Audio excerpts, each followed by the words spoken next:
I think we can get started with everybody's permission. Good afternoon to everybody, and welcome to the challenge of change within the community scheme or sectional title industry.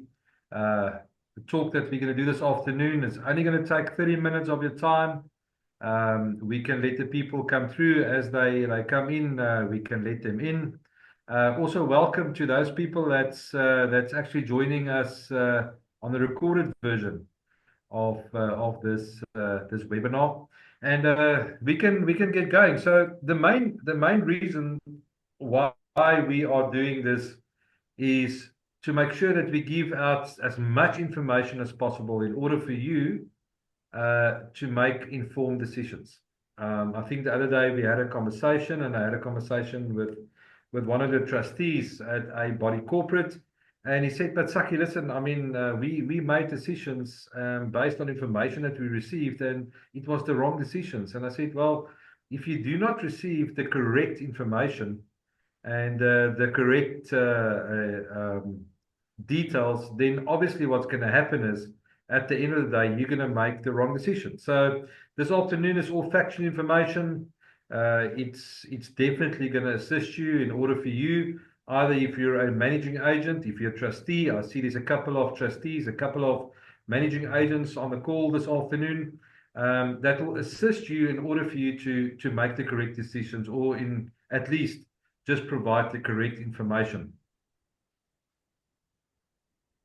I want to start off with go back way back when 2017, when just a couple of years that has passed. Krugersdorp, for those guys that stays in Krugersdorp, will know that we had a tornado that actually that came through Krugersdorp, and just as a disclaimer, all this footages that I'm going to show you this afternoon has been authorized, and the people that has taken it and the claims that has been handled has given us authorization to actually show this video. Now, I want to start off with this drone footage. This is a complex on the West Rand that was damaged by the tornado. Now, I want to ask you this afternoon to picture yourself sitting in a situation like this. Number one, this was the day right after this incident occurred. The tornado came through. You can see there's huge damages to the roofs. There is no roofs left. Just for interest's sake, that roof in the middle that you see that is still there belongs to a church. Just for those guys that will be interested. But you can see there all the damages. Right in the corner, right at the top left-hand side corner, you'll see there is looking something pretty much like a piece of steel and that is a billboard. That's what wind can do to a steel construction. A big billboard, and it's actually flipped that billboard and actually snapped it. On the right-hand side, that was all shade netting. That was totally demolished. Picture yourself as a trustee, picture yourself as a managing agent. What if something like this happens to you?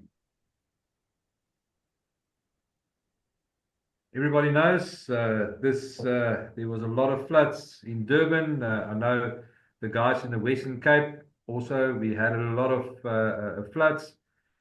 And at this stage, when something like this occurs, you don't want to start with, "I just hope that everything is in place," or I hope my broker knows what he did or what he's doing, because now I need his help."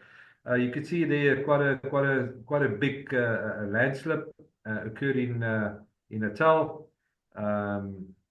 One of those buildings was insured with us, and this is the kind of things that we needed to work with. Let's have a look at another claim. I mean, this is in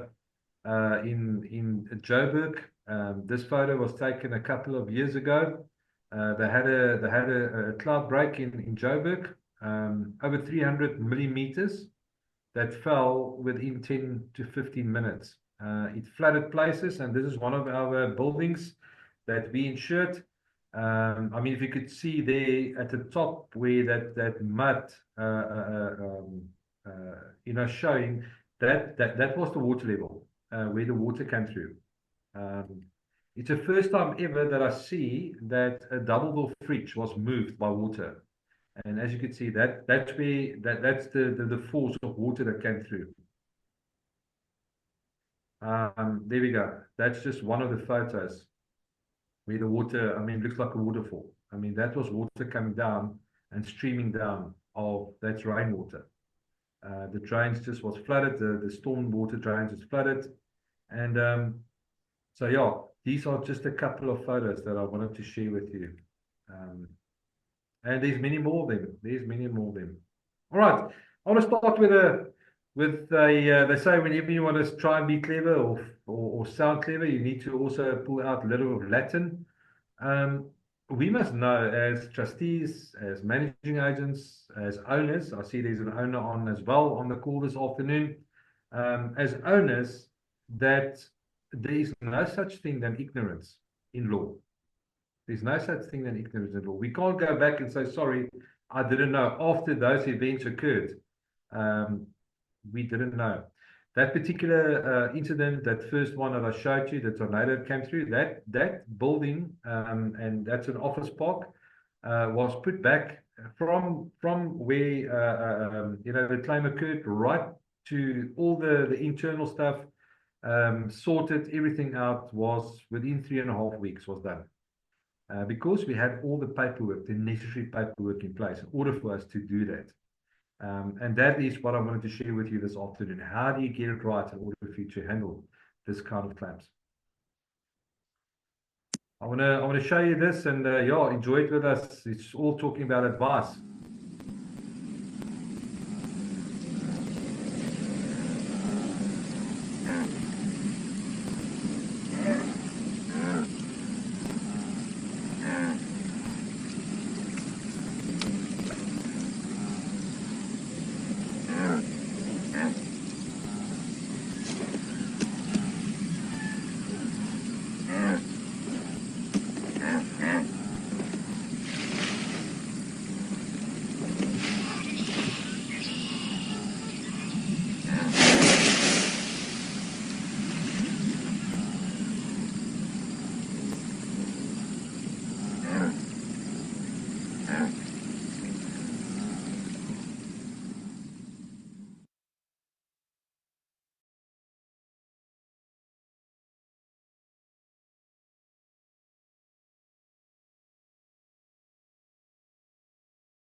Sorry. So that was advice. That is how advice, if you get the wrong advice, unfortunately, you're going to end up in trouble. But hopefully you get the right advice. I want to unpack a little bit about an article that I wrote. If you have not received this article as yet, you can let me know and I'll send it through to you. It's also being published on the Cover magazine. It's called The Challenge of Change within the Community Scheme of Sectional Title Industry, HOAs. And over here, I unpack a couple of things, and it's merely my point of view. And so obviously, if you feel that, you would like to have more information regarding that and why I say that, more than welcome to communicate with me, and I would gladly go through it with you and why I say what I say. But a couple of points that I made, and I'm unpacking a couple of things. And when I talk about change, this is normally the face that people put up.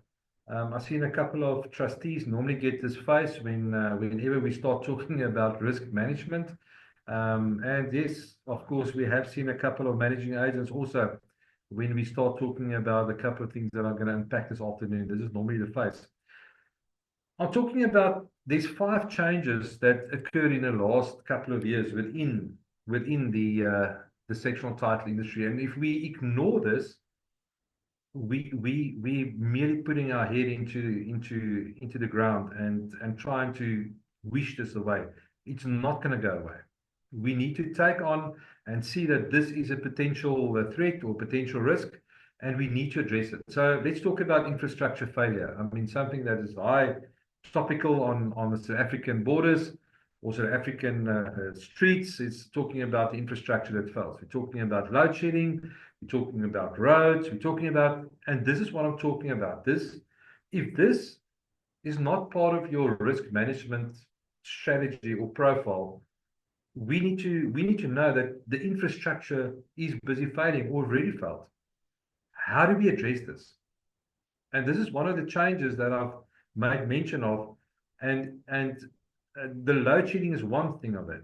I mean, the dipping in power, and I know in certain areas, it's a huge problem. I mean, the power surges that come through. How do we address that? Are we ready for it? Let's talk about legislation. That's a second unpacking that I've done in the article. And legislation is, remember, there's a couple of things that's changed in legislation, specifically within the community schemes, and particular on sectional title. Obviously, in 2016, the CSOS regulation came in, and a whole lot of things has changed. And funny enough, the other day I was still sitting with trustees, and they didn't even know about this. They didn't even know about this. It's people that I got introduced to through another managing agent, and said, please, you need to help here. These guys are really clueless. They don't know what's going on. And when I sat down with them, they didn't even know that all this legislation has changed. However, they are trustees. Guys, it's something that we need to remember. Right in the beginning, I said it. You know what? There's no such thing than ignorance. We need to know what legislation has changed. And I'm going to unpack a couple of them this afternoon as well. The third change that I brought in was the weather patterns. And I mean, you could see there over the last couple of years, and I'm sure a couple of people will agree with me, specifically those that has been around or been here for quite some time, that will agree with me that the weather has changed. I mean, we haven't seen storms like what we've seen lately. I mean, we've never heard about tornadoes. We never heard about such severe storms that's coming down. I mean, of late, I mean, in Joburg, you guys will know, just a sorry, I wanted to sneeze now. A month or two ago, there was huge storms in Joburg, and still continuing. I mean, the Western Cape, the rainy season is starting now, winter time. So we will see. But last year there was huge damages that was caused. So the weather patterns are definitely changing. We need to make sure that we know about this and how we're going to address it. Insurance requirements. This is something that's probably one of the major things that is busy changing. And I know for some trustees that's on the call, I think there's one particular trustee on the call this afternoon. You will know who I'm speaking about. That has actually gone through this specific one where he moved his policy over to us. The reason being is that there was so much insurance requirements that is put on, and he didn't know about it. And he eventually said, listen, Saki, just come and have a look and see what's happening here. But let's just look at it. It's that the insurance requirements is becoming more stricter. And you'll probably know of late, the biggest change in that is the reassurance rates and the reassurance, their requirements that they are picking up. We need to know that it's there. I had a conversation the other day with a trustee, and obviously we had the managing agent. It was a trustee meeting, and he asked a question. He said, Saki, so what has changed in the insurance industry? I said, lots have changed. Back in the day, it was not that bad. Of late, the insurers is really under pressure, and so are the reassurers under pressure. And when the reassurers become under pressure, you're either going to have policy cancellations, which of late has occurred, and you probably know about that as well. And number two is you're looking at the prices of insurance is becoming more expensive, and the requirements they're becoming more stricter. In the past, when I said, listen, let's just slide the claims, let's get them through. Now they are not leaving that stone unturned. They are turning around stones, and they're making sure that they are getting to the nitty-gritty of each and every claim. And they're asking for more and more things already regarding that claim. All right. The liability has changed specifically for trustees. And so to do as well, it's obviously going back onto the managing agents as well. but I want to talk to the trustees this afternoon. Guys, if you don't know as yet, there's a session coming up soon that we're going to be unpacking a little bit about the trustees' liability. If you're not knowing by now, unless your complex is being managed by executive managing agent, which is what it means is a managing agent taking complete control over your complex, and he's acting as a trustee or trustees, a board of trustees. If you are a trustee on a body corporate currently, you must know that there is some sort of liability that is sitting on your shoulders. You need to make sure about a couple of things. You need to make sure that the complex is correctly insured. You need to make sure that the maintenance has been done. You need to make sure that these valuations have been done, etc., etc. There's a whole lot of things. So the liability has changed. Trustees has become more liable. Right. Statement I made is very clear, is to say that an insurance policy should be an outflow of a great management plan and not the other way around. All right, so how do we adapt? And the question will arise this afternoon from yourself. We'll ask, but Saki, how do we do this? I mean, what do we do? How do we get about, now that we know that there's some changes happening, how are we going to get around this? To do a good, proper risk management. And this afternoon, I want to run through that with you, a couple of slides on what I will propose, what you do. And I'm sure that you will have your notebook out, because this is where all the golden nuggets is going to come through. First thing is gathering information. You need to make sure that what is the risks that is involved in your complex. Do you have solar? I know that a couple of complexes has got the alternative energy solutions. Is there electrical spikes that's occurring? Do you have retaining walls? Hot topic at the moment within the insurance industry. Do you have retaining walls?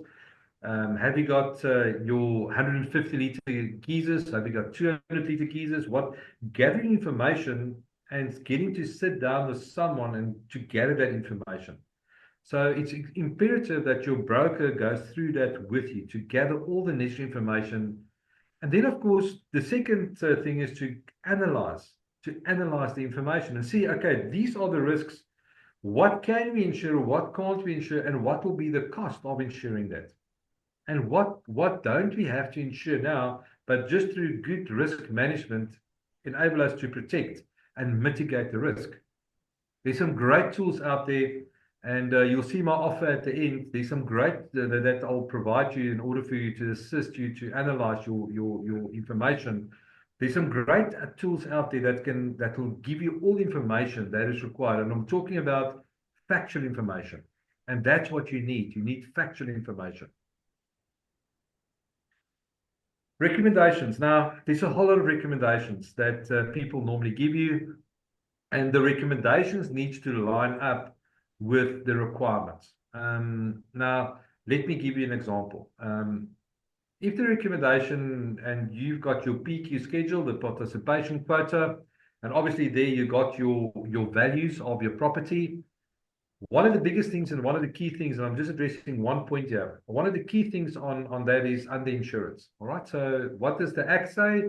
The CSIS regulations say that every 3 years you need to then do a proper valuation on your property, and obviously that will pull the PQ right. All right, so, and now the recommendation is, okay, what do we insure it for? We insure it for replacement value, and that replacement value can only be determined by a good, proper valuation. How much will that be escalated every year? That we need to find out from the valuer. Whoever the valuer is that value the property, he needs to give us an indication. Now, by norm, an insurer will always increase with 10%. Is that the right thing to do? Does the property value go up by 10%? I'm talking about replacement value. I don't know. And that question is things that you need to make sure when there's recommendations to bring that online. The fourth thing is implementation. All right, to implement whatever has been processed and recommendations to implement, and that will normally be the implementation of the policy that will go together with your claims processes, will go together with your maintenance plans, to implement it, to make sure that it all runs in a well-oiled machine. We've got a very great managing agent on the call this afternoon. I'm not going to call names, but they are particular on these kind of things. But you can also go to the complexes where they are, and you will see what I'm talking about. You will see that these guys has got their, I almost use a swear word, but they've got their stuff together. And this is the kind of thing that you could see where these things have been implemented. So when a claim occurs, it will actually just go through. There will be no questions asked because it's well maintained. The implementation is important. And the last one is then obviously the monitoring side of things. We need to monitor that. So just to quickly go through that again, as part of your risk, your proper risk management is the gathering information, to analyze that information, to get proper recommendations on that, implement that, and then obviously monitor. I want to just spend some time on a measuring tool, and this is probably only one that I wanted to speak to you about due to the time constraint this afternoon. But we're going to be unpacking this afternoon just a little bit about loss ratio. You'll hear a lot of people talking about loss ratios, and in the insurance industry, that will be something whenever you apply for a new insurance or you want to get a quote, they always ask you, okay, what is your loss ratio? This is something like an ITC record that will always be with you. No matter where you go, this is not going to be wiped away and say, listen, we're starting with a clean slate.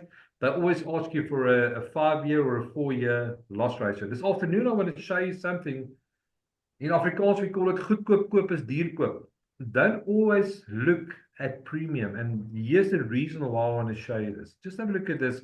So for those of you that don't know how to work out the loss ratio, it's obviously your premium income, and you're looking at what is your premium income versus the claims that has been paid out, and that is normally a percentage wise. So a good loss ratio will normally be between 55 and 60%, which I believe of late is going down to 50%. That's a good loss ratio. As soon as you go over 100% loss ratio, that means that an insurer is actually paying in to do business with you. Keep in mind, there's a rand on rand basis. So for every rand they get in, they need to pay a rand out. So if your loss ratio is 120%, that means for an insurer, for every 1 rand they're getting in, they are paying 1 rand 20 out. Doesn't make business sense, does it? Let me just explain to you just a quick one how the calculation works. So let's say your total claims for the year is 122,000. Your income or your premium income is 4,200, which equals to 50,700. So your claims ratio will be then 240%. It's 122,000, which is your claims, divided by your annual premium times 100 will give you. So your claims ratio is 240%. All right. Now, just quickly have a look at. I just want to jump through this slide. I don't want to go through this slide. Just for interest sake, I mean, these are factors that influencing your loss ratio and your claims. It's the frequency of claims, the severity of the claims, the premium and income, and obviously your cost of claims. I want to get to this calculation. And this is ideal situation where someone comes in and say, listen, we can save you money. Just quickly have a look at this. What does it make a difference? Same premium that you work out is 50,700. Same claims as the one, and let's say they give you a 10% saving on your premium. Just look at what it does to your loss ratio. Remember, without getting you reducing your premium, your claims remain the same. You're going from 240 to 260% just by reducing premium. So that's why I'm saying premium is starting to play a huge role. Now, your loss ratio is a measurement, will always be a measurement on how good your property has been, either looking at your premium income or looking at your claims. How good that is in conjunction, and how good that is working with each other. Ladies and gentlemen, this afternoon I want to make a point very clear, and it's a point that I'll actually mention every time I speak about it, is that your loss ratio will play a larger role going forward. So if you want to ever see if a complex is doing well, just look at the loss ratio. And I'm talking about insurance-wise. So make sure that goedkoop koop is not duurkoop. So don't try and go for the lower premium. Make sure that your premium is intact with what your loss ratios are. Our biggest challenge as a broker is no longer premiums.